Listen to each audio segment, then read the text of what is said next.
Hello all, and welcome to this college readiness session with Venkat Reddy. Dean Venkat did his bachelor's in India in agricultural science, and he also did his master's and PhD in economics from Penn State.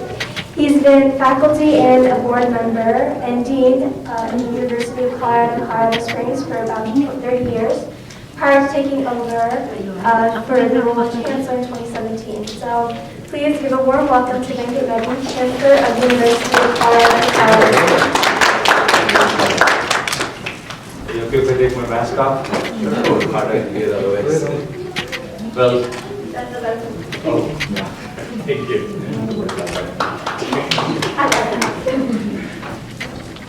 Well, good afternoon. First of all, let me say thanks for the interest in knowing more about college. I spent all my life in a college. I haven't graduated yet.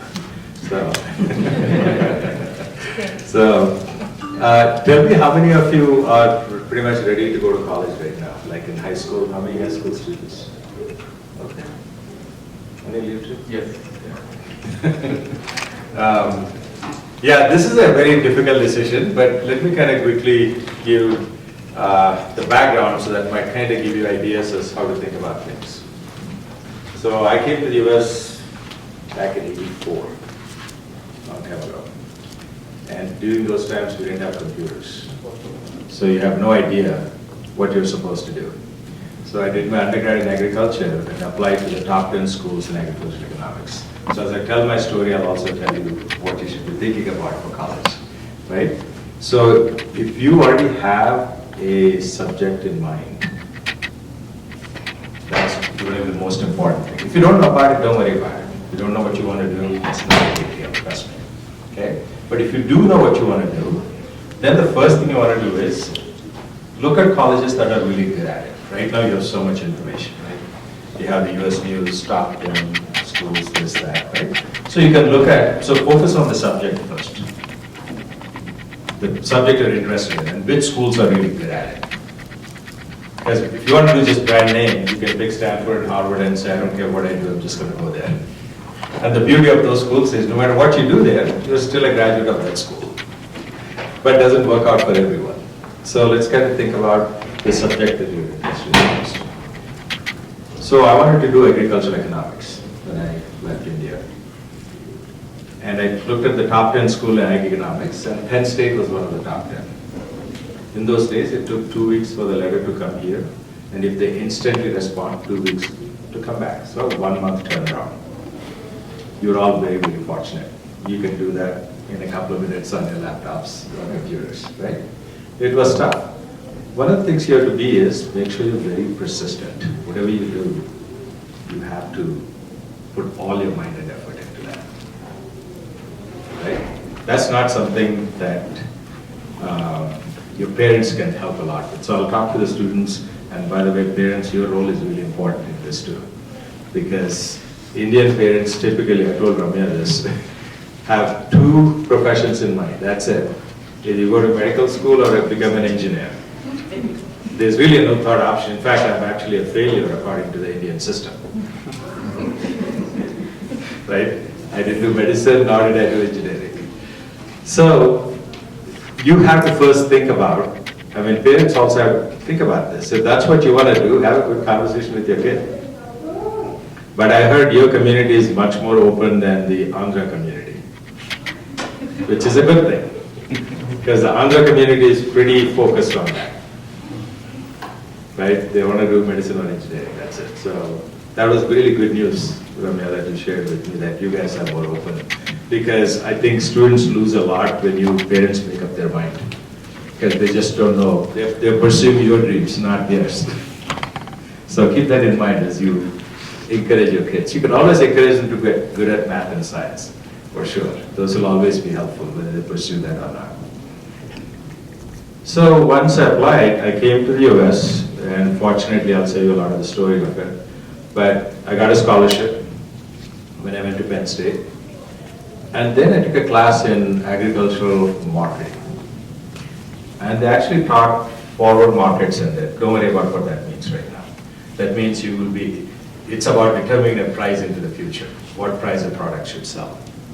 That fascinated me so much, I thought I should go do a PhD in finance. It was complete curiosity. So I went and figured out a way to get into the PhD program in the business school, and I did my PhD in finance. So look at what I've done. My undergraduate is in agriculture.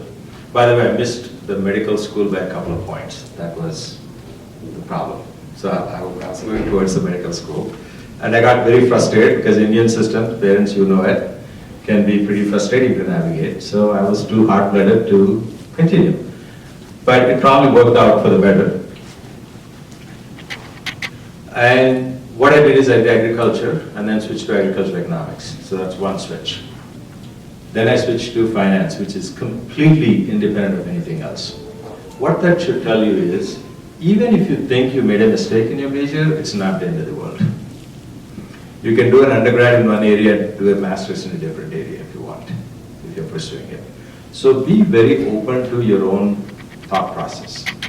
What is it that you really, really want to do? You'll figure it out. Sometimes a professor will influence you of saying, well, that's the one I really like a lot. And students can pursue that. So be very open and don't worry about making a mistake or two. It's not the end of the world. Because US system is so amazing compared to Indian system, where once you're stuck in one route, you can't get out in India. In US, you can. That's to your advantage. But it's also to your disadvantage because you may never make up your mind, right? So be very thoughtful as you, because tuition is, colleges are not cheap. So make sure that you are focused on that. But follow your passion, follow your interest, because you have to live with it the rest of your life. I know many friends who are computer science programmers. Some of them are very frustrated because they thought that's where the money is, they did that, and they just keep doing it, day in and day out. And don't get into something that you don't like doing. That's the worst thing you can do. That'll be your life from the time you wake up. So whatever you do, it's not about the job being easy or difficult. I have a reasonably difficult job, but I still like my job, right? So you need to look forward to going to work every day. Otherwise, you need to think about why you're doing it. Money can be made in many different ways. You don't need to do a job to make money, right? You can do business and make money. So make sure that you like what you do. So let me talk a little bit about, in fact, I'm going to just say a few words because I can be talking forever. I'm also a professor of finance. I can talk for 2.5 hours non-stop. That's not good for you guys. So what I'll do is I'll just make some introductory remarks and then I want really you to ask me questions. I think that's the best way you want to spend some time. Yeah? Okay. So when you are deciding for college, like I first told you, look at the subject. And then you have to think about, you got public colleges and private colleges. The advantage of public colleges is generally they're cheaper because they're in-state colleges, if you stay in-state. So if you go to a Colorado public school, it'll be a lot cheaper. For example, the tuition in our university, which is a public university, will be around $10,000 to $12,000 a year. The same tuition, which is 5 miles from us, Colorado College, will be over $65,000. So private schools can be very, very expensive, but you could get scholarships, not that you cannot. So you need to think about that. So for parents, my advice is, if your child wants to go to a particular school, don't discourage them. The only time you want to discourage them is if you cannot afford to send them to that school. See what I'm saying? Because you're going to regret it later. If you're able to afford to send them to that school, just send them to that school. The second thing, many parents, especially Indians, we want to save money, right? That's in the culture. So we want to keep the kid at home so that they can stay home, you can pack them lunch, you can feed them, take care of them, wake them up for 5 in the morning to study. Don't do that. Send them to the dorms. Let them stay in the hostel. Because university is not just about studying in the US. It's also about social networking. They need to learn to live their lives. They need to be able to negotiate with other people. That's how you inculcate them into the culture. Unless you're all really planning on taking them back to India, then that's a whole different ballgame. So make up your mind if you want to stay here or go back to India. If you're going to go back to India, then just teach them the Indian way of doing it, because you don't want to give them a culture shock. But if they're going to stay here, help them be Americans. Okay, let that sink in. It's a hard thing for us to do, but you have to do it for their own sake. Otherwise, you're not exposing them to any culture outside of the Indian culture. So send them to hostel. Let them stay there and learn from there. Let them build up those relationships outside of the home. And they'll be much better for that. Otherwise, they're going to be just depending on you forever. You want to make them independent as well. In terms of scholarships, there's a lot of scholarship money out there. You just need to be good at going after it. Right? So you need to really, first office you should visit at a university is a financial aid office, because they can tell you all the things that they have. Indians are generally at a disadvantage because, I'm sure you know it, Indian per capita income is the highest in the United States. Like across all Caucasians or anybody you take, Indian income is highest. That means you won't qualify for need-based scholarships. So you can try for merit-based scholarships. But it will be harder. But this will pay off. Both our kids went to Boulder. We have Lata's wife, right there. So we have two kids, Divyanka, both went to Boulder, did their undergrad in finance, and gainfully employed, right? So this will pay off. So don't worry so much about the tuition part, but worry about, is it the right school that you're sending them to, and are they on track to complete? So let me just pause there and let me open up for questions, and we'll talk. Okay. What's the Colorado Opportunity Fund? Colorado Opportunity Fund it only primarily applies to public universities. So if you're going to go to a public university, you should apply for that Colorado Opportunity Fund, and everybody is qualified for that. So what happens is, let's say we are charging $10,000 tuition. Colorado Opportunity Fund might help you deduct $1,000 or $2,000 of that.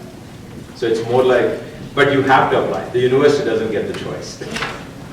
So you have to really apply and get that refund on your own. Otherwise, you're paying for tuition. So College Opportunity Fund is anybody, it has no income limit. Every student can apply to go to a public university. Have you said those West Coast schools focus more on like art-based credits and stuff like that? I was wondering if it like varies based on region. What credits? Like art credits? Art. Art credits. Yeah. So do you mean like Sir, excuse school me. credits that transfer Sir. to college? Is that what you're talking about? Yeah. So excuse me, so whenever there is a question, if you can repeat that question on the mic, Okay. we'll be able to So, catch it. what's your name? By the way, tell your name before you ask a question. Arundhati, and what's your name? Kalyani. Okay. So what Arundhati was asking is high school grades transferring to college, right? When you go to. This is a very, very important question that you should ask, because you could save a lot of money by doing that. Because what you do is you take some high-level classes at high school and look at which of those will transfer to college. Then you don't have to take those classes in college. So some students have successfully knocked out a whole year of college being in high school. But that takes planning, right? So start that planning in middle school, if possible, so that you can start finding out, especially if you know which university you want to go to and what you want to do, it's very helpful. But even otherwise, the first 2 years, most students take general ed classes, like mathematics, sciences, and so on. So if you can take those classes, which are equivalent to the college credit, then you can just pass out of that class. In other words, they give you credit for it. Right? That's so make sure you take AP classes, IB classes, and they can help you in transferring. The only time you do want to take classes there is if it's a prerequisite in a class and it's at a very high level, and you're not very good at that subject, but you did take it, it's worth taking it again, even though you already have the credit. If you want to be successful in that field, like one good example is statistics, for example. It doesn't hurt to take statistics again, or many math classes for that matter. Right? So, but take full advantage of that. Find out what transfers. In fact, I think some of you, I think you've all got that book. It also will give you some examples of that. And I gave you the business card of one of our director of admissions. You could even send him an email. And you can just take my name and say, hey, he came and presented and gave you a card, so can you help us sort it out? So feel free to contact Chris. Will be helpful. So yes, it'll save a lot of money for your parents. All right. Venkat, on that, can you explain? I mean, I don't have a middle schooler child, or I'm not experienced in American education system. Can you just, like when you say about points that gets transferred, how do we know what is important? How, as a parent, how do I know what I am looking for? Or how can I guide my child into the direction? I mean, if they want to go to college. They better be going to college. I don't know. So the one thing I would say is talk to your high school counselors. Spend some time with them. As parents, just go sit with them and say, talk us through, how can we knock out as many classes as possible when my children are going to high school? I think that's your best starting point. The other point is you should really scan, I mean, Google is amazing now, so you can scan different schools and see what their requirements are, and some of them list equivalents. So it's not very difficult to find out, but your students have to be on track to do those things. So that's one way to find out. There are other cheaper ways also. Let's say you're not able to afford university education. You can also go to a community college, where the first 2 years you do in the community college and the next 2 years you do in university and finish up. That'll save you a lot of money. Again, I'll repeat, if you're able to afford to send them to more university, just do it. That's not where you want to save money. I would buy a cheaper car, take one less vacation, because education is something that'll keep giving. That's something nobody can take it away from you. So I don't have to tell you, the Indian parents are pretty good at that, sorting that stuff out, but I really think you should pay attention. But community colleges are available.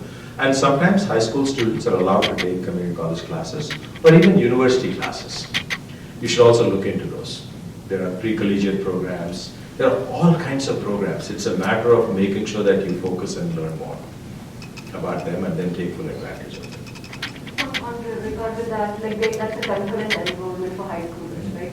So do those programs, if they take a program like that, do out-of-state universities accept those? So this is the big problem you're all going to have. Every university is different.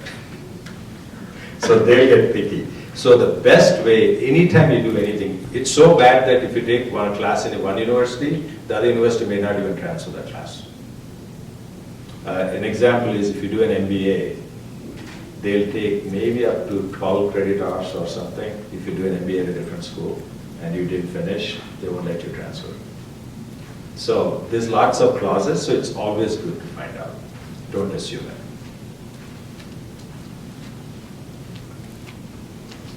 Okay, what else do you have?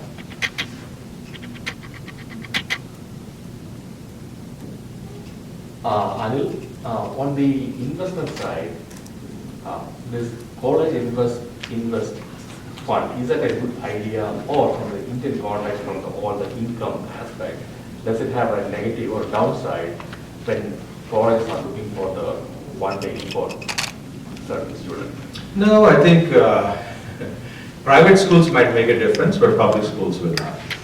So it's good to have a fund if you can start, because college is only going to get expensive, it's not going to get cheaper. So by the way, let me give you an idea of why college is so expensive. One is the states have cut back on funding for colleges. When I came 30 years ago, we used to get almost 40% funding from the state. Today we're getting only 10% funding from the state. So guess what? If the state is not giving, we transfer that money to the students.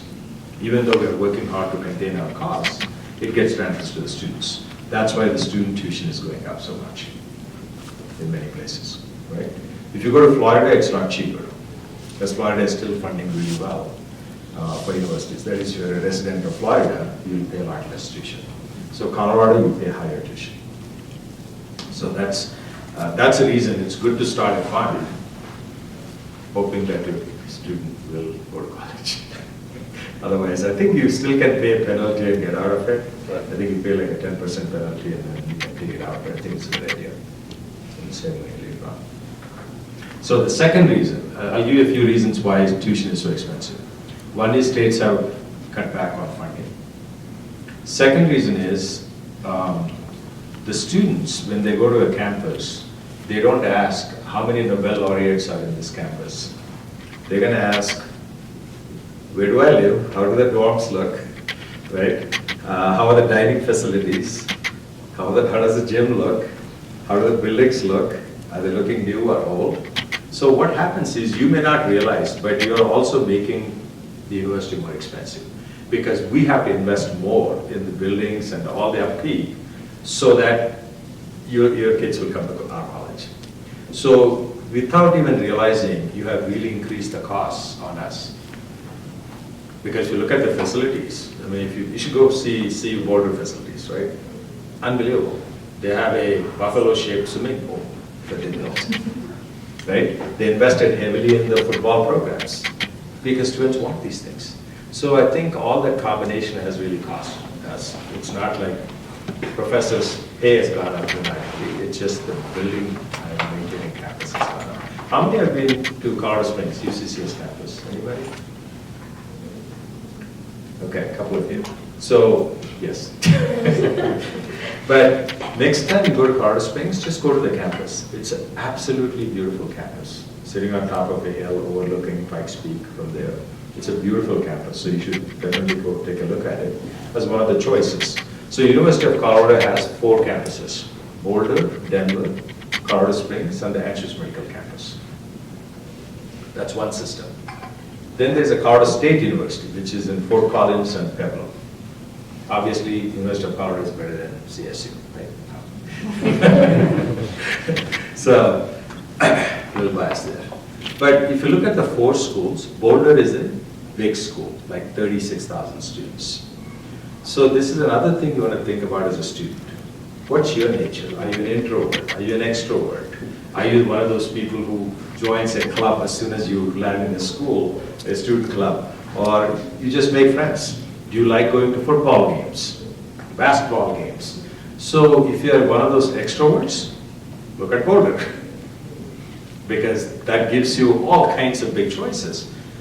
But if you're an introvert, you will be lost in that school. Because you're not ready to make many friends, you're more conservative. And of course, I don't have to tell you this, lots of drinking and drugs happen in colleges across the nation. So more of that happens in Boulder than at UCCS, clearly, right? Whereas UCCS considered like a mini Boulder. We are about 11,500 students, so much smaller school, and you'll get a lot more attention from your professors, and you'll be noticed. Whereas Boulder you may not be. So our daughter, Divya, she wanted to go to Boulder because she wanted to be having that big school environment.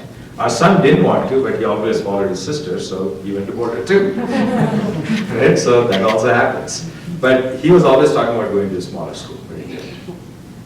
So that's another thing to keep in mind when you look at a school. Do you like a big school or a small school? And you know, you can always transfer schools. It's not that difficult in this country. Okay, more questions? How important is it to choose a college that is good at the subject you prefer? Say it again. How important is it to choose the college that is good at the subject you choose? And what's your name? Dashmika? Dashmika? Rashmika? Dash. Dashmika, okay. So Dashmika wants to know how important is the subject when you choose a college. And I started with that, which is, it's very important. Right? If the subject you're following is in that school at a high level, I think you should pay a lot of attention to it. Absolutely. I do a kind of follow-up question to that, Venkat. So if, as you did mention that there are different, like, there are community colleges, there are state colleges, there are private colleges. So if my course is available in a community college, what are the advantage, other than financial part of it, what is the advantage of, or disadvantage of going to a particular college, say University of Boulder, or a community college, or UCC? Yeah. How does it differ? And why is it important? So when it's a bigger school, you may not, the reason you go to a bigger school is if they have made good connections with career options, there might be bigger companies that come to recruit your students. Right? That's where the brand name comes into play. Many of the big schools, most faculty there are more focused on research than teaching. Because for faculty, research is what pays more in terms of prestige and salaries. So the faculty in bigger schools will be more focused on research. But the advantage is if the faculty also happens to be a good teacher, that's huge benefit to the students because they can bring that research also into the classroom along with the subject. But many of them may not be as good teachers as their researchers. So that's a trade-off you're going to make. And when you graduate, even if you may not have been fully knowledgeable about that subject, you still have companies that are recruiting you because you came from that bigger school. Right? So that will be the advantage. Now in terms of community college, you'll save some money, and after 2 years, you're called a transfer student when you come to a 4-year school. And when you are a transfer student, you'll be lost, right? You're coming in the middle. You didn't start with a freshman class. So you didn't start with a common group of students, and you didn't build those connections. As a transfer student, you'll be struggling. Right? When you come in, now you have to figure out everything out. You don't have a group of students, and so there is that disadvantage. So you'll save money on taking a community college class, but you miss out on the social experience of growing up with the students that you are with for 4 to 6 years, however long you take to finish. So those are the trade-offs. That's why I'm saying be thoughtful. Also, you have mostly PhD level faculty teaching classes in a university. Community college, that may not be the case. And university, many schools are accredited by national organizations. Community college doesn't do that. So you'll have a difference in quality of teaching.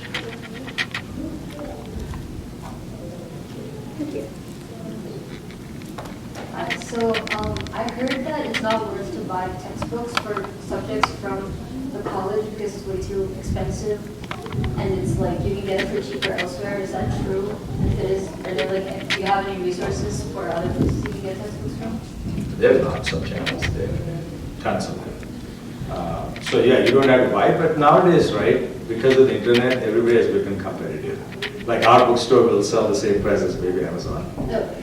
So it's not a big deal. I think what's happening in textbooks is because of digital nature of it, people are kind of pulling chapters from different books and compiling a book.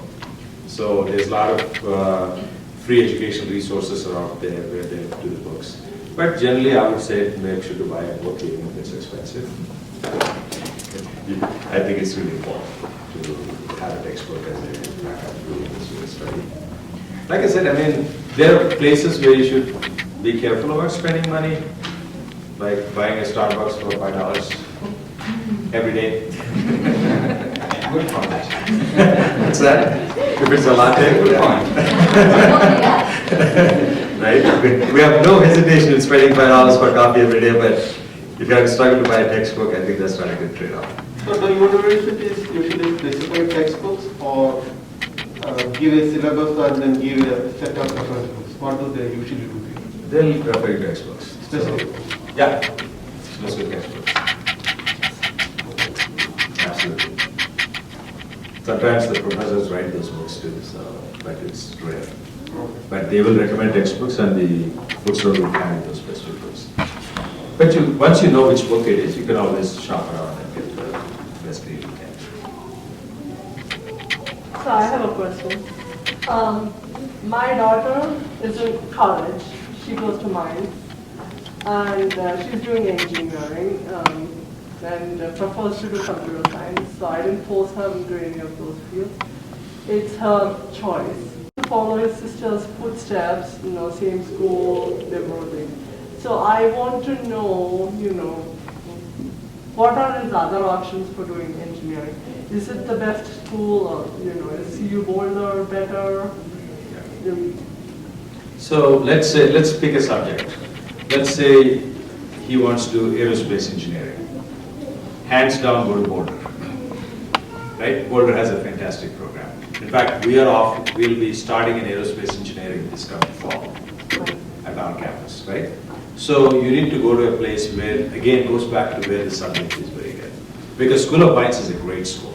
In fact, they probably get the best funding from the state, in the state of Colorado, right? And they have really strong programs. So first thing you want to evaluate is where do they rank the subject that you want to go into. So once you decide what subject you want to go into, then you'll make a case for that. Because it's really the faculty at the end of the day who are making a difference, and the kind of labs they have and what kind of training they provide. So I will make my case that way. If it's computer science, I don't know if you have to be picky about a school. Right? But there are other areas that you may want to be picky.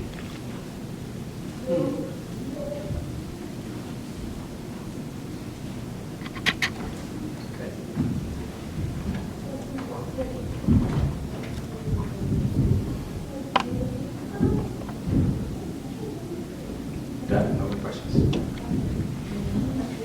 What different avenues universities look at for giving scholarships to students? I believe it's not only academics, they want all-rounded person. So are there any particular avenues or areas that we thought when you look at an application?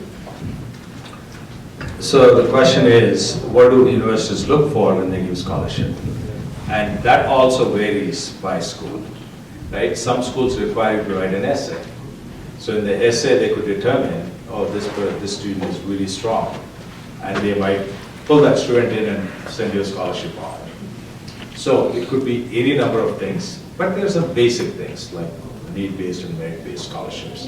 So one of the big ones they'll definitely do is obviously, now we have a whole debate on SAT and ACT scores if they should even be considered.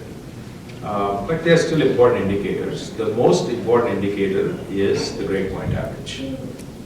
Your high school grade point average actually determines your success in college more than anything else.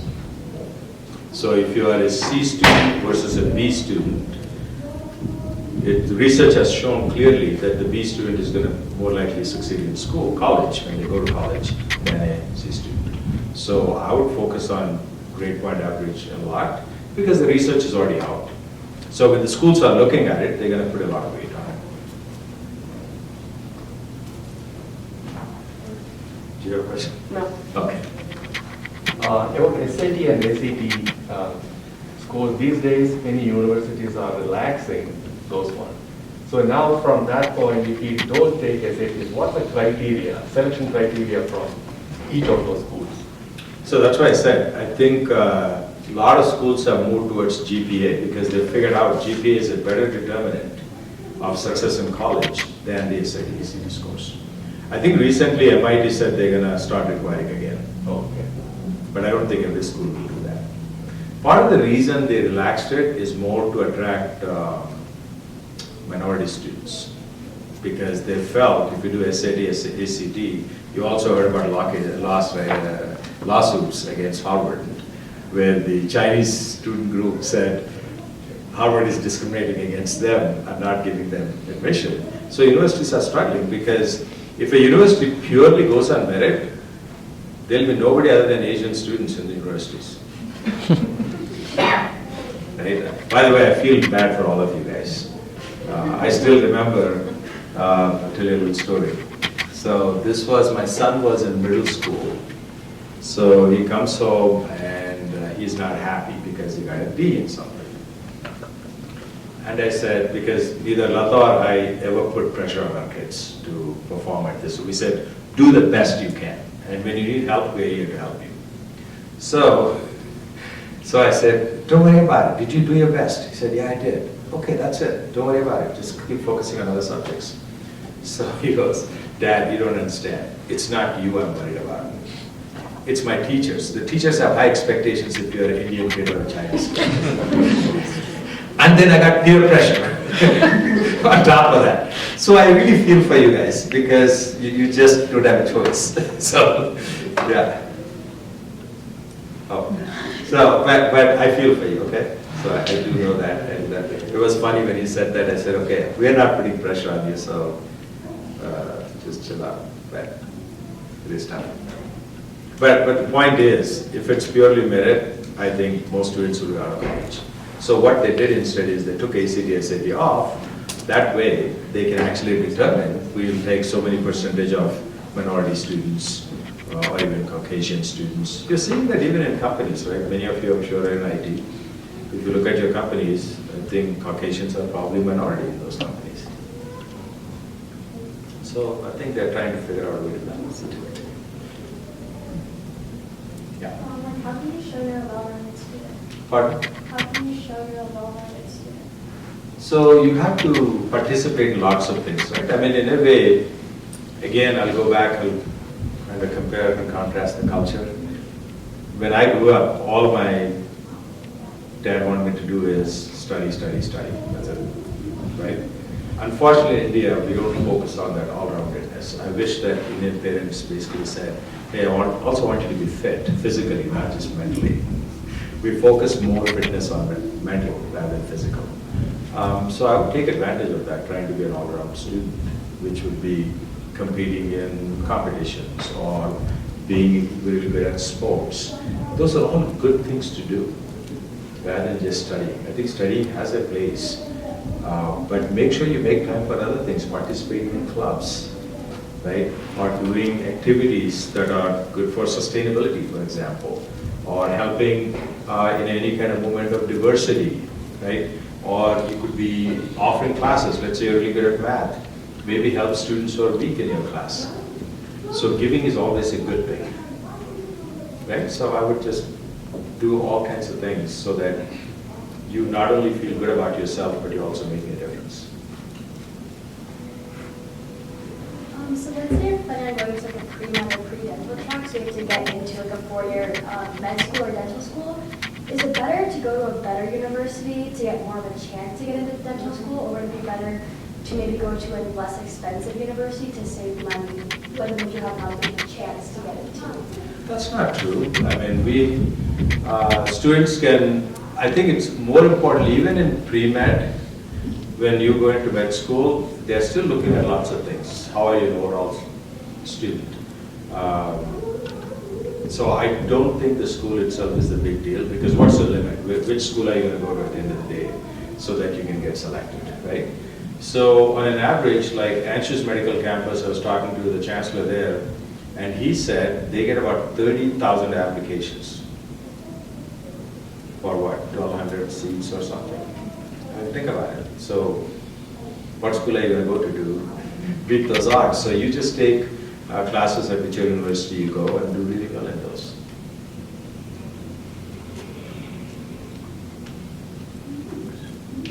Venkat, I'm going to ask one of the questions I was registered. Sure. They did ask so you are a prime example of it. You had switched multiple fields, agriculture, economics, and then finance. How was it affecting you as a person on the learning side, also on financial side, also on your GPA, I mean, whatever comes out of college, whatever your percentage, or whatever a company, if I'm trying to look at you as a candidate for my company. How are you switching between all these fields affecting you as overall? How was it affecting you? So today I can't say, but in those days, I didn't really think much about it. Right? I just did it because I liked it. So also you need to know, in those days we were really good at memorization. You didn't have computers, you didn't have sophisticated calculators, nothing. So we depend on memory. So you could really memorize a lot. By the way, that actually hurt me when I first came to the US, because I was so good at memorizing, I could literally replicate a sentence on the exam, which works really well for Indian tests. Right? Then I come here, I take a class, and the professor gives like 4 papers and say, go synthesize those and write up a summary. I was couldn't do it. So I pretty much relearned how to learn. Correct. So Indian system is really good in terms of memorization, but in terms of analysis, it's not. And that's the power in this country, where you get to do that. So it was a lot of hard work, and I had no problem working hard, and you all should work hard. All the students, that's the only way to success. There's no easy way to success. You have to work hard. A continuation question. So you did switch, right? And it was hard because you're trying to navigate through all these supposed to be changes, that's including your learning system. Suppose I am gonna, or just consider, I'm trying to apply for a college. Other than relearning it, how do I know that this is the right time for me to enter into a college? This is, or what are the challenges that I make? I'm gonna juggle between my work, my college, my family. How is it and others going to college different from these kids going to college? I mean, other than pressure they face is different, I get it, but. You're talking about adults going Yes. to college? Yeah. So, one of the mistakes you can make with me when you talk to me is express an interest that you want to go study something. Then I'm all over you. So that you can start enrolling in a college the very next semester, right? Studies is something you should never neglect, right? If you have a thirst to learn, thirst for knowledge, don't wait for somebody else to give you permission for that. Right? That's your thing. That's your personal thing. You don't, the other mistake I think we make, and we all probably do it, is we think going to college will get me a good job, that's why I go to college. But it's a lot more than that. A university education actually improves the quality of your life. People who are educated are more likely to be more healthy. They are more likely to donate money for charities. They are more likely to have higher level intellectual conversations. I'm sure each of you experienced where you enjoyed a conversation with somebody and where you didn't. So university education is not just about getting a job, it's a lot more than that. So if you want to pursue education, you'll figure it out. You'll figure out a way to balance it. I know it is hard, but you should do it. I would not stop because, you know, every day, okay, how many of you go to the gym? Anybody? Okay, where do you park your car when you go to the gym? Anybody? Who parks like the furthest and then what? Okay. Me. We had a couple of exceptions there. But I like playing racquetball. I'm always looking for the closest spot to the wire. It's just human life works that way. You always want to take the easy way out. I think we need to get over that. That means you do have time. I mean, how many of you make time to go work out? Right? You should make time. You make an appointment with yourself, which is more important than making an appointment with other people. How many of you guys party? How many hours do you spend at a party? 4, 6, 8 hours without a problem? Yeah. Right? I mean, COVID kind of messed it up, but otherwise we all party every Friday, Saturday, Sunday, right? Along with kids. So look at how much time you're spending. Do you think you can get a college education during that time? Absolutely. Skip a party. Skip one party every other week. How about that? So you can do it. So you can always make time for the things you want to do. So here's something I'll just tell the kids. Okay. This could be true for adults also. How many of you, where do you think all this stress is coming, right? We all know about student mental health. There are even students committing suicides in schools. That's such a sad thing. You guys didn't even start your life yet, right? Why is that happening? Think about that. Peer pressure, right? Get off social media as fast as you can. That's not really helpful for you, right? Because that puts a lot of pressure. Like, how many people liked my picture? How many people liked my code? It's not important. Don't get into that peer pressure stuff. It's not worth it. So this is for everyone. How many of you went back and or have regrets about, I wish I had done that in my life? Anybody? Everybody, right? Okay, good. You have a regret and you worry about it. Sometimes you lose your sleep as well. How many of you went back and changed that situation? How many did? I want to see a hand go up. Because you all worry about it, right? What did you do about it? So, point one, don't waste your time worrying about stuff that already happened. Right? I gave you my example. When I got to medical school, I wish I had just tried one more time, I would have probably got in, so I missed by 2 points. I could sit today and say, regrets. Right? Then I did agriculture. By the way, it was my mom who forced it. She said, hey, you become a doctor, you go to the United States. 2 choices. Right? So, you just have to keep going. Don't worry about where you are today because of your past. You are there. The next choice you need to make is what are you going to do now about that? I want you to listen to this very carefully because this is really, really important. That's where we get depressed, we get stressed out. Just tell yourself, I can't go back and change it, but I can change a lot. Like Ramya asked, well, how can I balance everything? You can make that choice today because that balance will never come for you. I'll guarantee it for you. If you're worried about balance, because now you're worried about future, how balance is going to work out. No, make a decision today. Sit, don't have regrets. And also control things. If you have it in your control, do something about it. If you don't have it in your control, there's not a whole lot you can do about it. Right? COVID told us that. We didn't have control on COVID, so we adapted. Whatever. You got your vaccine shots, you got booster shots, you're wearing masks. That's all what's in your control, but you didn't have control on COVID itself. So don't worry about that stuff. Worry about what you can do today. So, is it enough to like major in something you're interested in? Like for me, I'm gonna major in psychology because I'm interested in it, but I don't know if I necessarily want to be like a psychologist. So is that like a bad decision to make if I'm just majoring in it because I want to learn more and not because I want like a job in that field necessarily? What do you want to do otherwise? I think that I'll probably figure it out eventually, but I'm only 18, so I don't really know. I don't have enough experience to decide what I want to do for the rest of my life, so. That's fine. So, one way to think about life as well is, what kind of life do you want to have? A rich life, average life, right? You can always design yourself how you want it. So you need to also look at what are the career options if I do that field, right? If you just have personal interest, you can take those classes, you can read up so much stuff. There is lots of online classes for free, like Coursera, Udemy, lots of them. You can just go learn from that. You don't need to go do a degree in it, right? It's just of interest. Like I'm also very interested in psychology, right? Human psychology especially.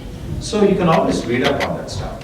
But what you want to think is, if I'm going to graduate in this degree, look at the career options and say, okay, I'm going to make this much money if I graduate in this degree. Is that okay with you? See, passion is one thing. Passion is, if I really like sociology, go do sociology. Don't worry about how much it pays. That's different, right? But always at least look at it and say, if I graduate with that, is that what you want to do? And if you're comfortable, nothing wrong with it. It's not about the money, right? At the end of the day, it's about passion, right? And money can come along with it. Many of the CEOs in this country actually have letters, arts, and sciences degrees, like sociology, history, psychology, right? They don't come, all of them don't come from business fields. So because these fields teach you creativity, analytical thinking skills, right? Because of that, your mind works differently, which can analyze a lot of things. So it's fun. You can start with psychology and you might like something else along the way. I'm gonna add it's not a funny thing, but it's something that happened recently to me or to my daughter. She's a 4th grader, and she, from last couple of years, she's hell-bent on becoming a school counselor, especially in elementary or middle school, wherein She wants to be a school counselor? Yes. Okay. I don't. So I was like, okay, that's great. So I was like, okay, so what do you know about it? And that's when she opened up about it. So like you were saying, my 4th grader has peer pressure and teacher's pressure. You know what? So when she said this is what her college or career ambition is, her peers laughed at it. You're an Indian, you're never going to be that. I'm like, okay. That happens to your 4th grade, other 4th graders told her, like, yes, that's what she told. And then she researched about it and she found out that an average salary is 42,000 something. So she asked me, is that enough number? Do you think it is? Could be, should be. I don't know. So in those situations like this, I don't know as a parent, should I be saying maybe you should look into more financially viable thing or you should follow your passion? Her teacher told her she's a teacher. Her teacher kind of, I don't know what happened. So this is the second-hand experience that I'm learning, right? So her teacher is like, are you sure? Is that what you want? Are you sure you can do it? Are you sure you are into that? What do, as a parent, what do I do? If my kid is interested in something, should I look at the financial side? Should I look at the life quality? Should I look at her happiness? So, I hear this, I don't know, maybe Priya, you can tell me about how high school counselors advise. Apparently there is a implicit discrimination that goes on. If you're a woman, they don't suggest you go into math science fields. Yes. Right? So it's really sad that's happening. I don't think any student should be held back, whether they're man or woman, it doesn't matter. If that's their interest, the school should really help them figure that out. So there is something going on, so you guys have to watch out. Sit with the counselor if you have to, but make sure that they're not getting biased advice. So Ramya, for you, it's too early to worry about what they need to do. I would just say keep going, and let's say you as a parent are not excited about a 42,000 salary, which I recommend nobody should be excited. But what you need to do is expose them to new things, right? If that's what she found is interesting, expose her to a lot of other things too that she might get excited about. So if a fourth grader is having a second thought about what is she actually interested in, how would say if I'm interested in art, I feel that I'm good at acting, I feel that I'm good at drawing. Wouldn't someone influence me and make me change and make me regret it at later points? That's going to happen. You live in a human society. There'll always be somebody who criticizes you for what you want to do. Like I'll tell you what, when I did my master's in agricultural economics and I switched to finance in a totally different school, right, business school, I never told my parents that I switched. Right? Was that good? For me it was good because I knew if I told them I switched, they would just have a fit, right? So according to them, I was still doing agricultural economics PhD.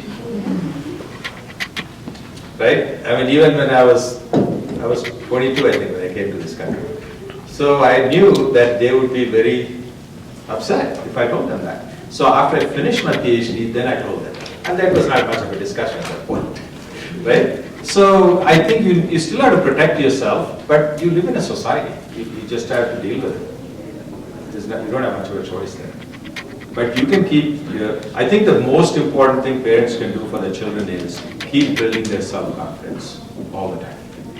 That they can do anything they want to do. You all can do anything you want to do. Don't let anybody tell you no. Don't even listen to those people who tell you no.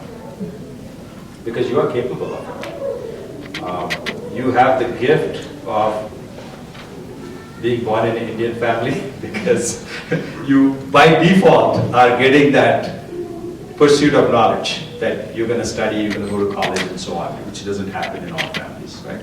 So you already have that. But if you as parents can help your students be the best they can be, they'll figure it out. The most important thing you can teach them is self-confidence. That you can do it.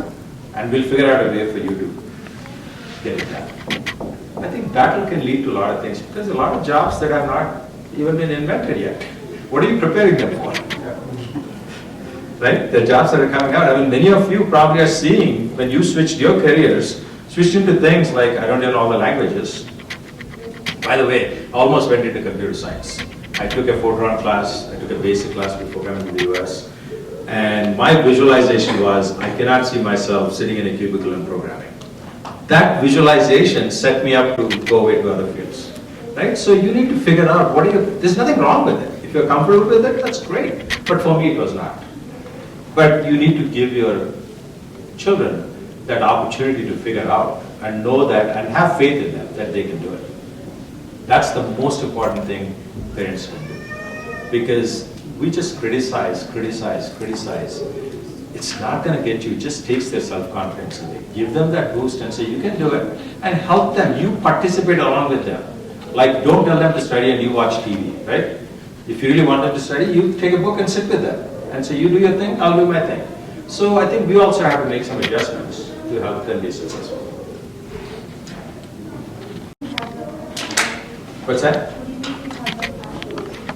I didn't have passion when I started. I did agriculture just for the heck of it. I was not even interested in it. Right? So, but over time, then what happened is how passions come. I give the example of I was switched to PhD, right? I loved a project, that's part of the passion. And I went into that field. That came so late in my life, I was 25, for example, right? So, don't worry about it. You'll know it when you like something. Then I taught 1 year at Penn State as a graduate student. And at that point I knew I wanted to be a teacher. Right? That's how I started my career. Then I slid into administration by accident. Loved it, so I became an administrator. Another way you can do it is like or love everything you do. If you don't like it, don't do it. Like, don't hang out with people that you don't like hanging out with people because somebody feels like it's peer pressure. Right? Just enjoy everything you do. How about that? And you'll figure out what the passion is to go along. Just be happy. Most of the time. Right? Nobody likes people who are grumpy. Have you hung out with grumpy people? How long can you hang out with them? Right? Make people happy around you. If you're happy, make people happy around you. I think you'll enjoy life. Life is too short. So, you enjoy your life and let others do too.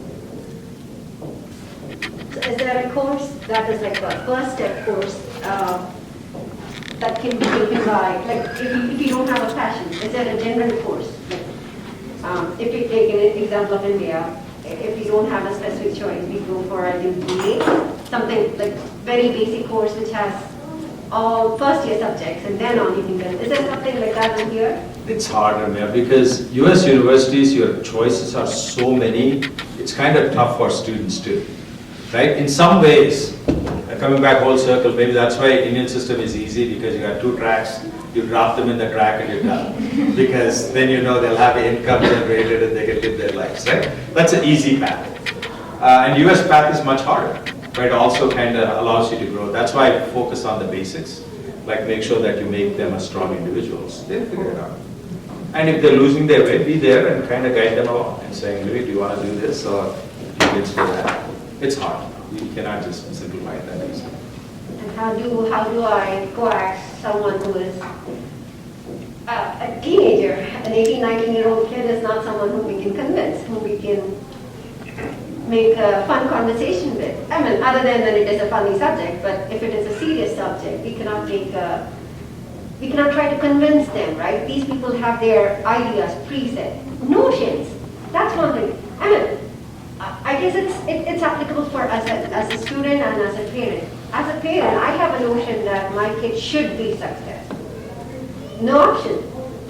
As a kid, they want to have their choice of life, and they have this notion that parents are controlling everything, or teachers are, they're being controlled. How do I find the... How many of you tried to change your spouse? Oh. How successful are you at that? Oh. You're trying to have a conversation with your teenage kid. So I wouldn't worry about it too much. I think you just have to be, always be kind and compassionate with them. I think they'll come around. I think most of the time we just want to argue with them and tell them how wrong their decisions are. I think to approach life with compassion and kindness, and eventually they'll come around. You have to tell them why this would be beneficial to them. It's a process. Human beings don't just change their minds, no matter how old you are. So, well, thank you all for your patience, for sitting and listening. I wish you nothing but the best, but if I can be of help, Ramya knows how to reach me. But don't hesitate to look at those books. If you have questions on those, Chris will be very helpful as well. But best of luck. Thanks.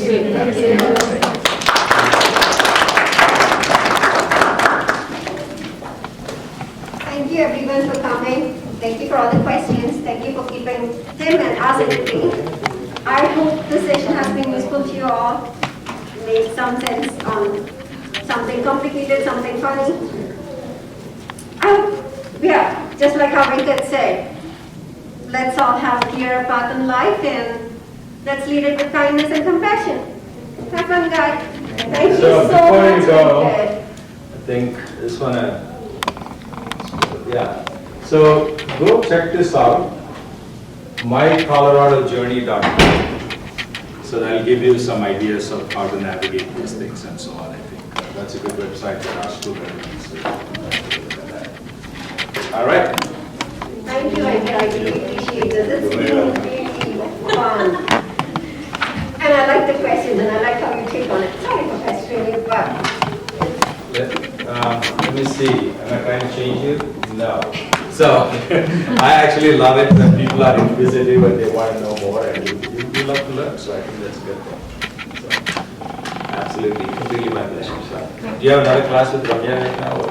you guys, I'm good. So I proclaim. No. Thanks for putting this together. Thank you. All right, you guys, best of luck, and don't worry about